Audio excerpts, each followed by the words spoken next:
Después de 6 largos meses sin poder salir de España, me complace por fin poderles dar la bienvenida a un nuevo país. Bienvenidos a Suecia y bienvenidos a Gotemburgo.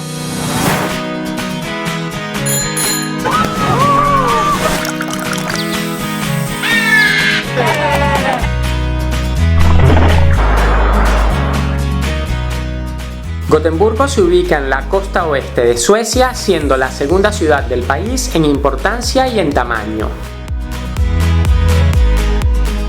Fue fundada y fortificada en 1621 por el rey Gustavo II Adolfo de Suecia, por lo que está a punto de celebrar su aniversario número 400.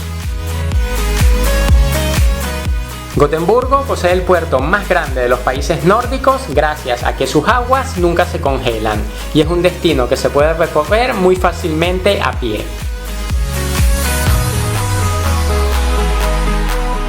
Pero si hay algo que trae de Gotemburgo es la diversidad de actividades y de locaciones que se pueden recorrer a un corto paseo en barco, autobús o tranvía desde el centro.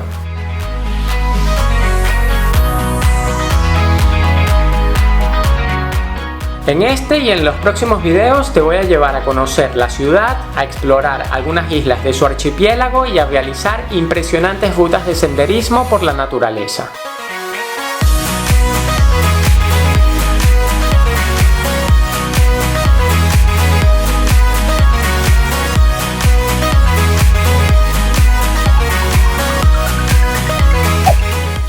Hasta el centro de Gotemburgo se pueden ir en taxi o la opción más económica es que lo hagan con un autobús. Como pueden ver, aquí está la salida del terminal y justamente allá está la parada y tienen una maquinita donde venden los billetes. Importante, son más económicos si los compran por internet y yo las compré por ahí, me costaron 119 coronas de ida desde el aeropuerto hasta el centro, mientras que comprando en la máquina costaba 139 coronas, o sea que me estoy ahorrando el cambio como unos 2 euros.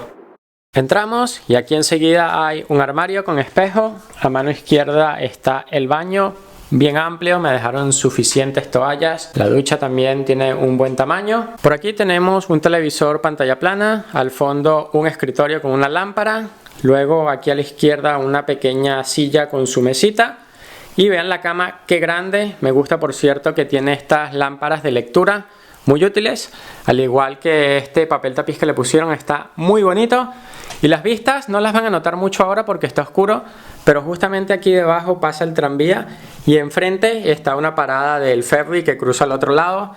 Mañana lo verán mejor. Las instalaciones del hotel están fantásticas, todo muy cuidado, muy nuevecito. También la ubicación es muy céntrica, tengo el desayuno incluido y en cuanto al precio son 85 euros la noche por esta habitación y es un hotel 4 estrellas, se llama por cierto Comfort Hotel. Comenzamos nuestro tour por el centro histórico de Gotemburgo y qué mejor lugar para ello que visitando este edificio que es uno de los más viejos que tiene la ciudad. Se construyó entre 1642 y 1654 y era utilizado para albergar uniformes militares, otro tipo de equipaciones e incluso cañones.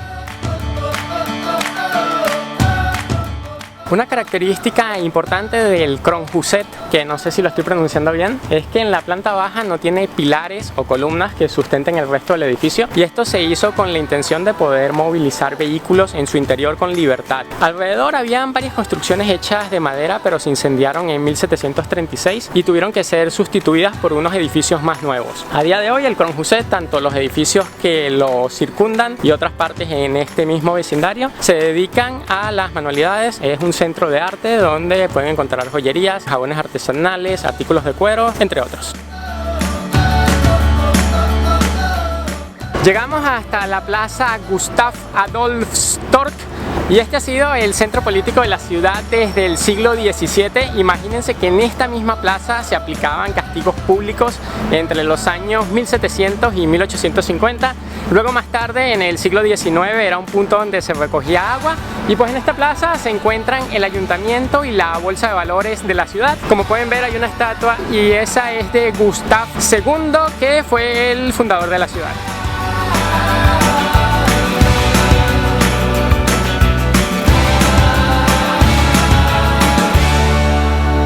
Llegamos hasta un un parque que se llama The Garden Society y no me pidan que les pronuncie el nombre en sueco porque está complicado, y se considera como uno de los parques del siglo XIX de toda Europa que está en mejor estado de conservación. De hecho, he visto más trabajadores que personas transitándolo. Está bonito, bonito y bien cuidado. Y una de las cosas que pueden visitar es esta casa que se llama The Palm House, que se inspiró en una construcción de Londres, concretamente en el Crystal Palace. Está hecho de cristal y de hierro fundido, casi 1000 metros cuadrados de exposición de plantas exóticas. Es de entrada gratuita y noto que hace calor aquí. Creo que es obvio, supongo que esto lo ambientarán para que puedan crecer con normalidad plantas que no son propias de este tipo de clima. Y pues esto, a pesar de que tiene casi 1000 metros cuadrados, se nota chiquitito porque está todo muy compactado. Hay unos caminitos entre las plantas y a fin de cuentas es como si fuera un pequeño jardín botánico.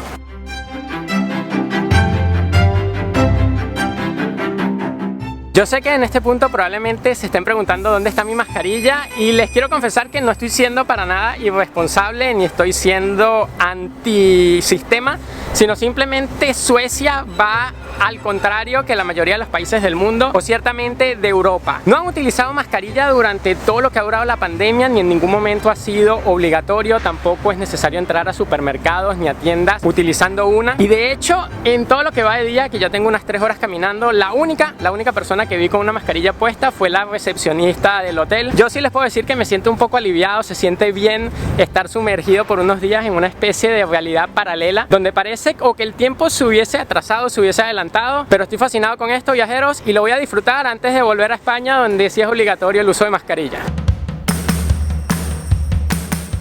El Museo de Gotemburgo, ubicado en un edificio del siglo XVIII, resulta esencial para aprender un poco sobre la historia y la vida de la ciudad, abarcada desde tiempos prehistóricos hasta la actualidad.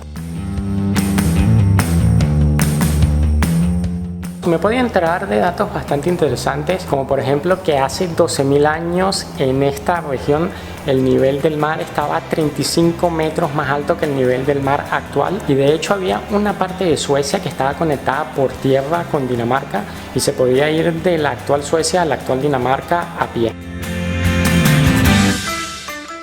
En el museo pude aprender cómo vivía la gente en esta parte de Suecia hace 12.000 años y por qué a Gotemburgo se le llama la Ámsterdam sueca. También hay exposiciones temporales sobre temas de actualidad y los restos de un barco vikingo. Esta sección está bien divertida porque es de ropa de época y hay algunos sombreros aquí que uno se puede probar. Acá hay otro. Además, me gustó mucho una exposición que profundiza en el valor que cada quien le da a los objetos de acuerdo, por ejemplo, a su importancia sentimental, histórica o coleccionable, dándonos a entender que para cada uno de nosotros la apreciación del dinero puede ser completamente personal y diferente.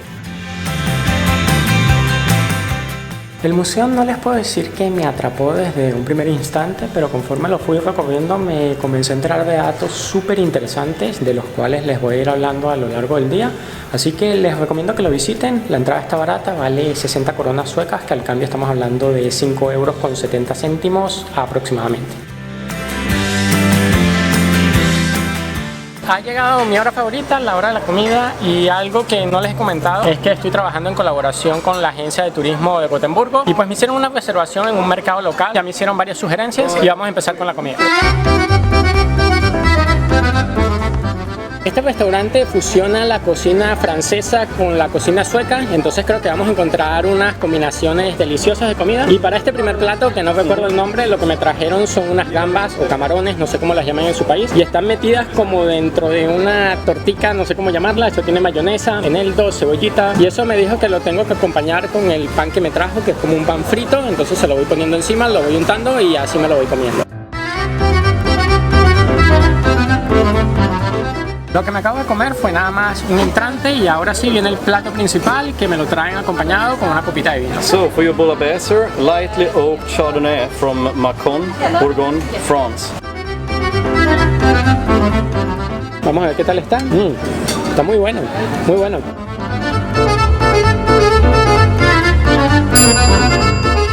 Me encanta sobre todo lo que hicieron con la cebolla, porque es como que la tostaron tal vez al horno, entonces está un poquito crujiente, pero a la vez está metida dentro de la sopa y es una combinación entre textura y sabor que está delicioso. El restaurante este en el que estoy comiendo está ubicado, como les dije, dentro de un mercado que se llama el Gran Mercado, o en sueco Stora Salhallen, y pues aquí están representadas básicamente las comidas de casi cualquier parte del mundo en diferentes tiendas y restaurantes, en total unos 40. También pueden comprar aquí quesos, pueden comprar otras delicateces, pueden comprar café, así que se los recomiendo, muy sabroso. Y este restaurante me dijeron que abrió hace aproximadamente un año, aunque ya casi se puede considerar una cadena porque tienen 4 establecimientos y están ahora abriendo un quinto. ¡Ah, qué comida tan deliciosa! Les voy a contar cortamente algunos de los datos que puedo recordar del museo, porque ya creo que el chardonnay que me tomé se me subió un poquito a la cabeza. No, mentira. Y por ejemplo, había una muralla dentro de la ciudad de Gotemburgo que tenía 5 puertas o 5 entradas de acceso. De eso se conserva muy poco, queda algo, creo que luego lo vamos a ver. Y es que se derribó porque la ciudad tenía que expandirse. Se cree que Gotemburgo se construyó sobre un pantano, pero en realidad no era una zona pantanosa, y los canales que se hicieron fue para permitir el acceso de barcos a la ciudad y también la salida fuera de ella. Gotemburgo tenía uno de los puertos más importantes de toda Europa, lo cual hizo que floreciera el comercio. Posteriormente esto fue perdiendo importancia y Gotemburgo pasó más bien por una etapa un poco industrial. Después de la Segunda Guerra Mundial, a pesar de los bombardeos, muchísimas fábricas quedaron en pie, no sufrieron daños, y esto hizo que muchas personas llegaran a la ciudad atraídas por oportunidades de trabajo. Había trabajo pero no habían viviendas, entonces se creó un plan de viviendas en 1965 que se pensaban construir alrededor, me parece, de 1 millón de viviendas en 10 años, lo cual, wow, por supuesto, hizo que la ciudad creciera enormemente. Una buena noticia, al menos para mí que soy el que está viajando y el que tiene que grabar, es que hace un tiempo realmente increíble y no me lo esperaba, porque de hecho cuando revisé la previsión hace un par de días decía que tocaba pura lluvia durante toda mi estancia en la ciudad, y ya ven, hasta la chaqueta me la quité, ando en manga corta, deben estar haciendo fácilmente unos 17 grados, estimo yo, cielo azul y sol. Llegué hasta lo alto de una colina de nombre totalmente impronunciable, y aquí en el punto más alto se alza una antigua fortificación que se acabó en el año 1700, se llama Skansenkronan, y cuando se acabó tenía 23 cañones. Afortunadamente nunca fue asediada y nunca tuvo que defenderse. Luego se utilizó en el siglo XIX como una prisión y posteriormente en el siglo XX como museo. A fecha de hoy no se puede visitar por dentro porque está cerrada y nada más alberga eventos privados como bodas y banquetes.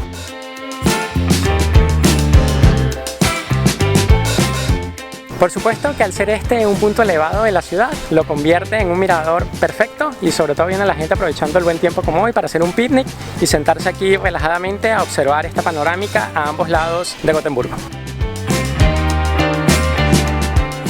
Bajé hasta los pies de la colina y llegué a un barrio encantador, de los más antiguos que tiene Gotemburgo, que se llama Haga, y en concreto estoy caminando por una calle llamada Haga Nigata, que está repleta de cafés y de tienditas, pero lo más resaltable es que tiene un tipo de construcción que es típica de Gotemburgo de aquellos años, y lo que sucede es que en Gotemburgo estaba prohibido hacer construcciones que sobrepasasen los 2 pisos porque las construcciones eran de madera y por lo tanto eran vulnerables a los incendios. Entonces, ¿qué hizo la gente con mucho ingenio? Pues construyeron un primer piso de ladrillos, la planta baja, y luego le agregaban 2 plantas más de madera, y así podrían sobrepasar los 2 pisos y llegaban a tener hasta 3 pisos las construcciones. Y pues eso es lo que vamos a ver aquí. Quedan muchas de esas casas que tienen ya un par de siglos.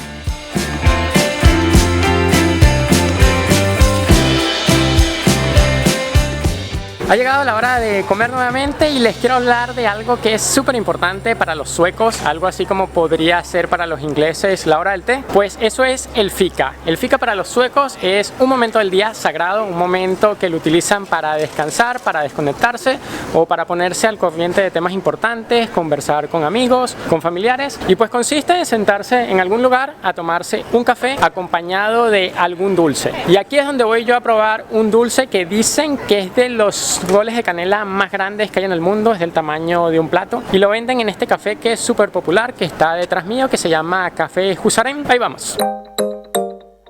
Como les decía, el Hagahulen, que es como se llama este dulce, es grandísimo, ocupa un plato completo, entonces fui consciente de que no me lo puedo comer yo solo completo y pedí un cuarto acompañado con un jugo de naranja, así que vamos a ver qué tal está.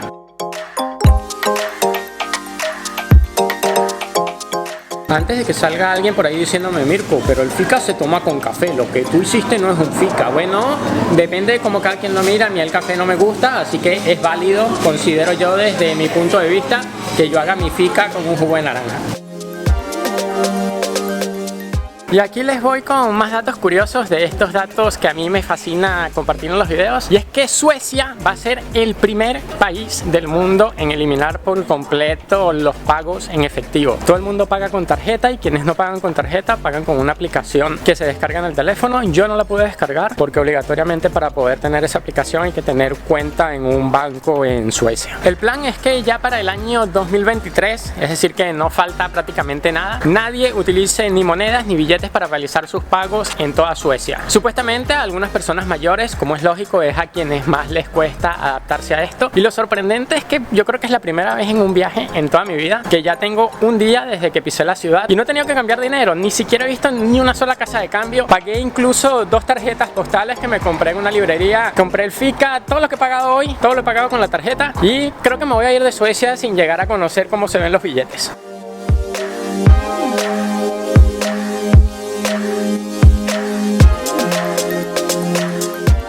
Desde 2016 hasta el año 2019, es decir, 4 años consecutivos, no sé ahora en 2020 porque no lo investigué, el hecho es que ha sido escogida como la ciudad más sostenible de todo el mundo y es que el 96% de los medios de transporte de la ciudad, como son los tranvías, por ejemplo, y los autobuses, funcionan con energías no fósiles, es decir, con energías renovables, no emiten dióxido de carbono a la atmósfera y se nota, no se respira humo, la verdad, y eso me está gustando muchísimo.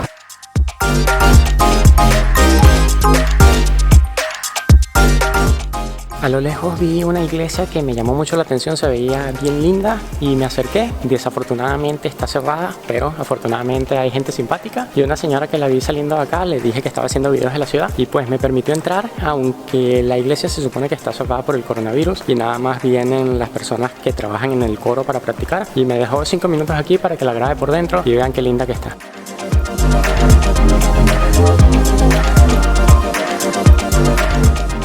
Se llama la iglesia de Oscar Fredrik, fue inaugurada en 1893, aunque posteriormente ha sido restaurada en 3 ocasiones.